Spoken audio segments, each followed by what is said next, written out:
a igreja celebra neste domingo a festa da Ascensão do Senhor. Depois de cumprido o tempo pascal, então nós festejamos, nós celebramos a subida de Jesus ao céu. E a liturgia desta festa tem como primeira leitura uma leitura que é fixa nos 3 anos, A, B e C, que é a leitura dos Atos dos Apóstolos, logo no início, quando Lucas relata, nos mostra o episódio da Ascensão. E também a segunda leitura, tirada da carta de São Paulo aos Efésios. O Evangelho, a leitura do Evangelho, é própria de cada ano litúrgico. No caso, esse ano, que é o ano A, nós lemos a partir de Mateus. Então eu vou ler a primeira leitura desta festa, da liturgia desta festa, e o Evangelho. Primeira leitura, está lá em Atos dos Apóstolos, capítulo 1, versículos de 1 até 11, nos diz o seguinte: no meu primeiro livro, ó Teófilo, já tratei de tudo que Jesus começou a fazer e ensinar desde o princípio, até o dia em que foi levado para o céu. Antes disso, ele deu instruções aos apóstolos que escolhera, movido pelo Espírito Santo. Foi aos apóstolos que Jesus, com numerosas provas, se mostrou vivo depois de sua paixão. Durante 40 dias, apareceu a eles e falou-lhes do reino de Deus. Estando com os apóstolos numa refeição, deu-lhes esta ordem: não se afastem de Jerusalém. Esperem que se realize a promessa do Pai, da qual vocês ouviram falar. João batizou com água. Vocês, porém, dentro de poucos dias serão batizados com o Espírito Santo. Então os que estavam reunidos perguntaram a Jesus: Senhor, é agora que vais restaurar o reino de Israel? Jesus respondeu: não cabe a vós saber os tempos e as datas que o Pai reservou à sua própria autoridade. Mas o Espírito Santo descerá sobre vocês, e dele receberão força para serem minhas testemunhas em Jerusalém, em toda a Judéia e Samaria e até os extremos da terra. Depois de dizer isso, Jesus foi levado ao céu à vista deles. E quando uma nuvem o cobriu, eles não puderam vê-lo mais. Os apóstolos continuavam a olhar para o céu enquanto Jesus ia embora, mas de repente 2 homens vestidos de branco apareceram a eles e disseram: Homens da Galileia, por que vocês estão aí parados olhando para o céu? Esse Jesus que foi tirado de vocês e levado para o céu, virá do mesmo modo com que vocês ouviram partir para o céu. Palavra do Senhor. E o Evangelho, tirado de Mateus, capítulo 28, versículos 16 a 20, nos diz o seguinte: Os 11 discípulos foram para a Galileia, ao monte que Jesus lhes havia indicado. Quando viram Jesus, ajoelharam-se diante dele. Ainda assim, alguns duvidaram. Então Jesus se aproximou e falou: Toda a autoridade me foi dada no céu e sobre a terra. Portanto, vão e façam com que todos os povos se tornem meus discípulos, batizando-os em nome do Pai, do Filho e do Espírito Santo, e ensinando-os a observar tudo o que ordenei a vocês. Eis que estarei com vocês todos os dias, até o fim do mundo. Palavra da salvação. Então a festa desse domingo, como eu falava, é a festa da Ascensão do Senhor. E nós vamos fazer, como de costume, nós vamos acompanhar passo a passo dessa narrativa de Lucas. Vamos nos concentrar mais na narrativa no que Lucas escreveu, na primeira leitura. Vamos nos concentrar um pouco mais na primeira leitura. E vamos usar o Evangelho apenas como ponte em alguns momentos. Assim como o Evangelho, os Atos dos Apóstolos, escrito por Lucas, é dirigido a uma pessoa, tem um destinatário, que se chama Teófilo. Teófilo, nós sabemos que é uma palavra de origem grega que significa amigo de Deus. Então todos aqueles que se consideram amigos de Deus são destinatários desta carta, deste livro dos Atos dos Apóstolos e também do Evangelho, que são os escritos de Lucas. Antigamente não eram divididos em Evangelho de Lucas e Atos dos Apóstolos, mas em escritos de Lucas. Então, os escritos de Lucas são destinados a nós, que somos cristãos, católicos e nos consideramos amigos de Deus. E Lucas começa lembrando o que ele havia escrito na sua outra carta, que é o Evangelho. Já falei para você de tudo o que aconteceu desde o início até o dia em que Jesus foi levado. E aí aqui nos Atos dos Apóstolos ele relembra esta partida de Jesus. Mas um detalhe interessante, Lucas se contradiz. Porque lá no seu evangelho, ele diz que esse episódio ocorreu em Betânia. Betânia é aquela cidadezinha, aquele vilarejo onde morava Lázaro e suas irmãs, Marta e Maria. Aqui no livro dos Atos dos Apóstolos ele diz que isso aconteceu em Jerusalém, provavelmente em algum lugar ali perto do Monte das Oliveiras. O evangelho de Mateus, que nós ouvimos também, fala que Jesus pediu que eles fossem a Galileia e sobre um monte se despediu deles. Mas afinal de contas, foi na Galileia, foi em Betânia, foi em Jerusalém. Em que lugar ocorreu esta ascensão de Jesus? Para quem lê a Bíblia buscando furos, buscando falhas para poder contradizer e criticar a igreja e o próprio cristianismo, vai se aproveitar desse detalhe, dessas, dessas idiosincrasias, para criticar, para dizer, a Bíblia não fala a verdade porque ela se contradiz. Mas para nós que lemos a Bíblia, querendo tirar o que ela tem de melhor, querendo tirar dela toda a verdade, tudo aquilo que Deus quer nos ensinar, essa diferença de informação, essas informações divergentes, elas nos dão uma certeza. Não importa se é em Jerusalém, em Betânia ou na Galileia. Não importa se é aqui na minha comunidade, na sua paróquia. Em qualquer lugar onde Jesus está com a sua igreja, há a possibilidade de se abrir uma porta no céu. Porque foi exatamente isso que Jesus fez. É justamente isso que a sua ascensão vem nos mostrar, vem nos revelar. Ao voltar para o Pai, Jesus abre para nós esse caminho. Ele já, há alguns domingos, ele já se autodenominou como o caminho, a verdade e a vida. Ninguém vai ao Pai senão através dele. E o caminho de Jesus que começou lá na manjedoura, na simplicidade, na humildade, que passou pela perseguição, que passou pela contrariedade, que passou pelos insultos, que passou pela cruz, esse caminho leva ao céu. E assim como Jesus ascendeu ao céu e abriu as portas, nós podemos entrar. Então não importa se for em Jerusalém, Betânia, Galileia, seja lá onde for, em qualquer lugar onde Jesus está com a sua igreja, que naquele momento eram apenas os apóstolos, há uma porta aberta para o céu. Que a sua comunidade, que a minha comunidade, que a nossa família possa ser essa porta de entrada para o céu. Que através de nós, com a presença de Cristo ao nosso lado, porque é isso que Ele nos garante lá no Evangelho, eu estarei com vocês todos os dias. Inclusive agora Ele está conosco, até o fim dos tempos. Então se Jesus está conosco, se nós nos consideramos igreja, porque na segunda leitura de hoje, São Paulo também vai dizer que Cristo é a cabeça de uma igreja que é o seu corpo, nós somos os membros desse grande corpo místico que é a igreja. Então se Jesus está conosco e nós enquanto igreja estamos com Ele, nós podemos ser também caminho, podemos também proporcionar aos outros, aos nossos irmãos, uma entrada para o céu. E a ascensão, o episódio da ascensão de Jesus, nos traz ainda outras informações, outras catequeses. Fala que Jesus permaneceu com os discípulos depois da sua ressurreição por 40 dias. Mais uma vez, o número 40 na Bíblia. Como nós sabemos, o número 40 é um período de preparação.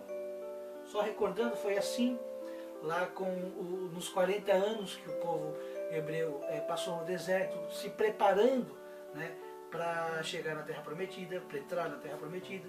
Os 40 dias de jejum de Jesus no deserto, se preparando para o início da sua vida pública. Também Elias, por 40 dias, jejuou. Também os habitantes de Nínive, depois de convertidos pelo profeta Jonas, fizeram um jejum de 40 dias e 40 noites. Então 40 é esse período de preparação. Depois desse período, estamos prontos para receber aquilo que nos é prometido. Assim também Jesus ficou 40 dias com os apóstolos, segundo o evangelista Lucas, fazendo com que eles se preparassem para receber o Espírito Santo e fazendo com que eles entendessem e absorvessem o sentido da sua morte e da sua ressurreição. Porque em vários momentos desse tempo pascal, nós ouvimos a seguinte afirmação bíblica: estando fechadas as portas por medo dos judeus, ou seja, Jesus já havia ressuscitado e já havia aparecido para os discípulos, para Pedro, já havia aparecido para toda a comunidade dos discípulos, para as mulheres. Mas mesmo assim eles ainda tinham medo. Então esses 40 dias de permanência de Jesus entre eles foi necessário para que eles completassem a sua preparação para receber então o Espírito Santo. E no domingo passado, na liturgia do domingo passado, nós ouvimos exatamente isso, que Jesus estava se despedindo, mas que em breve enviaria o Espírito Santo, o Paráclito, o Espírito da verdade. Então esses 40 dias que Lucas volta a falar aqui nos Atos dos Apóstolos, significa exatamente isso, aquele tempo de preparação que os discípulos, que a primeira igreja precisava para estar definitivamente preparada para receber, para se tornar merecedora das promessas de Jesus, que era a presença do Espírito Santo. Quando Jesus está se preparando para se despedir, surge uma pergunta meio impertinente. É agora que vais restaurar o reino de Israel? Depois de tudo aquilo que Jesus viveu com eles, depois de tudo aquilo que eles experienciaram, eles ainda estão preocupados com a situação política do reino de Israel. Então, para eles, Jesus ainda era aquele Messias que viria restaurar politicamente o reino de Israel. Mas Jesus diz assim: vocês serão minhas testemunhas em Jerusalém, na Judéia, na Samaria e até os confins da terra. Ou seja, o que importa para Jesus não é aquele pequeno território de Israel, não é aquela pequena comunidade de Israel, mas o mundo inteiro. Todos somos chamados a fazer parte deste novo reino. Para muitos naquela época, a vinda de Jesus, a sua morte e ressurreição, significava o fim de uma história, né? A concretização de um sonho. Finalmente o reino de Israel voltaria a ser o que era nos tempos áureos de Davi e Salomão. Mas o momento da vinda de Jesus não marcava o fim de uma história, e sim o início de outra. Não era a reafirmação de um pequeno reino terrestre, mas o início da construção de um novo reino, um reino divino, um reino que transcende esse mundo. Então Jesus diz: vocês serão meus testemunhos não só na Judéia, em Jerusalém, aqui no território de Israel, mas também na Samaria, que é terra de pagãos, e até os confins da terra. E isso a igreja tem feito, ao longo desses 2000 anos. E Jesus também, junto com essa resposta, lá no Evangelho, ele vai dizer assim: não vos cabe conhecer os tempos e os momentos que o Pai reservou à sua própria autoridade. Nós convivemos hoje no meio de um pluralismo religioso muito grande, e existem muitas denominações cristãs que focam a sua catequese, focam a sua evangelização no fim do mundo. Então tudo converge para este momento, o fim do mundo. Tem que estar preparado para o fim do mundo. Tem que fazer jejum, louvar, adorar, orar, se preparando para a segunda vinda de Jesus, para o fim dos tempos. O que Jesus quer dizer com esta resposta que ele dá aos discípulos, que ele dá à sua igreja? Não importa quando vai ser o fim do mundo. Não importa, não nos cabe querer conhecer os momentos que Deus destinou à sua própria autoridade. Nos cabe viver o hoje. E o nosso hoje não é se preocupar com o amanhã, mas se preocupar com hoje. A Bíblia fala também a cada dia. Jesus fala no outro evangelho: a cada dia a sua necessidade, a sua dificuldade. O fim dos tempos, a segunda vinda de Jesus, vai acontecer, conforme a Bíblia nos garante, vai acontecer. Mas talvez eu não esteja mais aqui, talvez você não esteja. O que importa para nós, o que nós precisamos entender, é que enquanto estamos aqui, enquanto dura a nossa existência, a nossa peregrinação nesse mundo, devemos fazer isso valer a pena. Devemos fazer cumprir aquilo que Jesus quer que aconteça, que é o seu reino ainda neste mundo. Então não nos cabe conhecer os tempos e os momentos que Deus reservou à sua própria autoridade, usando as palavras de Jesus. Mas nos cabe ser testemunhas desse Jesus, em todos os lugares onde estivermos. Ser testemunha de Jesus é testemunhar o seu amor, é viver a caridade, é viver a palavra exatamente como Ele quer que seja vivida. É não se preocupar, não se deixar levar pelo espírito do mundo, pelo espírito da mentira, mas se deixar preencher, como nós refletimos no domingo passado, pelo espírito da verdade. É ser uma porta de entrada no céu para o nosso irmão, para o outro, para aquele que se aproxima de nós, seja lá de onde ele veio. Não importa de onde o seu irmão está vindo, se é de um vício, se é de uma vida de crime, de mentira.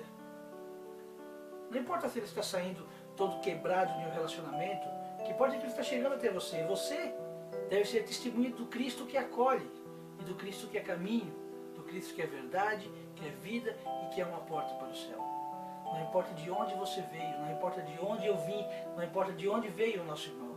O que importa é para onde nós vamos direcioná-lo. Essa sim deve ser a nossa preocupação enquanto cristãos. E não ficar preocupado com o fim dos tempos. Isso é com Deus. Que se acontecer enquanto nós estivermos aqui, tomara que nós sejamos dignos, merecedores de sermos contados, como diz Jesus, entre os benditos do seu Pai. Então a festa da Ascensão é este momento de grande significado para a nossa vida de cristãos. É um momento em que Jesus abre para nós as portas do céu, nos mostra definitivamente o caminho que leva ao Pai. E o caminho que leva ao Pai é o mesmo caminho que ele percorreu, como eu falava no início, e que nós também somos convidados a percorrer. Não só olhando para o céu, precisamos sim olhar para o céu. Como diz São Paulo, buscar as coisas do alto, onde está Deus, onde está a nossa vida com Deus. Mas não nos preocuparmos com o amanhã, e sim viver o hoje, viver dignamente, viver cristamente o nosso dia a dia. Que a festa da Ascensão seja para nós, então, o momento de refletirmos e de reavaliarmos a nossa caminhada, a nossa conduta cristã. Estamos nós sendo realmente portadores de uma boa nova na nossa comunidade? Será que nós estamos realmente cumprindo aquilo que Jesus pediu lá no Evangelho? Ide pelo mundo todo, façam com que todos os povos se tornem meus discípulos. Será que nós estamos restritos ao nosso casulozinho, que é a nossa comunidade, o nosso movimento, a nossa pastoral? Será que nós estamos esperando sentados, parados, descansados, olhando para o céu? Ou a nossa espera acontece ao mesmo tempo em que nós arregaçamos as mangas, colocamos mãos à obra na construção do reino de Deus? Não foi um reino político, não foi um reino de regras humanas, de leis humanas que Jesus veio construir, veio instaurar. Foi um reino de vida, um reino de caridade, um reino de amor. O caminho que leva ao Pai passa pela dor, mas é um caminho de amor. Passa pela cruz, pela morte, mas é um caminho de vida. Que nós possamos então, na festa da Ascensão do Senhor, termos aprendido isso.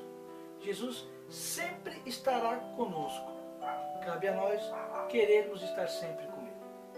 Um abraço, fique com Deus. Não deixe de acessar os outros vídeos, que você vai encontrar no meu blog, anselmoramosneto.blogspot.com. Se gostou, dê um joinha e compartilhe.